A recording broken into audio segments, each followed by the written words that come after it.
Guys, PUC ಆದಮೇಲೆ ತುಂಬ ಜನ ಮಾಡೋ ನಂಬರ್ 1 ಮಿಸ್ಟೇಕ್ ಏನು ಗೊತ್ತಾ? ರಾಂಗ್ ಕರಿಯರ್ ಪಾತ್ನ ಚೂಸ್ ಮಾಡ್ಕೊಳ್ಳೋದು.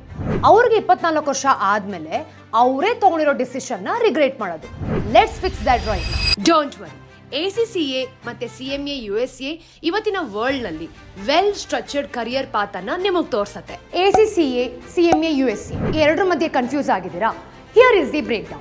ACCA is the UK powerhouse, 13 exams, 3 levels and you will get recognition in 180 plus countries. ಅಥವಾ ಇದಕ್ಕಿಂತ ಸ್ವಲ್ಪ ಫಾಸ್ಟ್ ಆಗಿ ಮೂವ್ ಆಗಬೇಕಾ? ಹಾಗಿದ್ರೆ CMA USA ನ ತಗೊಳ್ಳಿ. ಇದು 2 ಪಾರ್ಟ್ಸ್ಗಳಿದೆ. ಇದನ್ನ ನೀವು 9 ರಿಂದ 12 ತಿಂಗಳಲ್ಲಿ ಕಂಪ್ಲೀಟ್ ಮಾಡಬಹುದು. It's all about budgeting, analytics and strategy. ಈ 2 ಕೋರ್ಸ್ಗಳು ಕೂಡ ಬಿಗ್ 4 ಫರ್ಮ್ಸ್ ಅಲ್ಲಿ ಟಾಪ್ ಪೊಸಿಷನ್ ಜೊತೆ ಸ್ಟಾರ್ಟಿಂಗ್ ಸ್ಯಾಲರಿ 6 ಇಂದ 12 LP ವರೆಗೂ ತಗೊಂಡು ಕೊಡುತ್ತೆ. ನಾರ್ಮಲಿ ಗ್ರಾಜ್ಯುಯೇಟ್ಸ್ ಏನು ಅರ್ನ್ ಮಾಡ್ತಿರ್ತಾರೆ ಅದಕ್ಕಿಂತ ಡಬಲ್ ನೀವು ಇಲ್ಲಿ ಅರ್ನ್ ಮಾಡ್ಬೋದು. IIC ಲಕ್ಷ್ಯದಲ್ಲಿ ಇಂಟಿಗ್ರೇಟೆಡ್ BCom ಜೊತೆ ACCA ಮತ್ತೆ CMA USA ಕೋರ್ಸ್ನ ಒಟ್ಟಿಗೆ ಮಾಡ್ಬೋದು. ಅದೇ 3 ವರ್ಷದಲ್ಲಿ ಜಸ್ಟ್ ಗ್ರಾಜ್ಯುಯೇಟ್ ಆಗೋ ಬದಲು ಗ್ಲೋಬಲ್ ಪ್ರೊಫೆಷನಲ್ ಆಗ್ತೀರಾ. Click the link below to know more about this.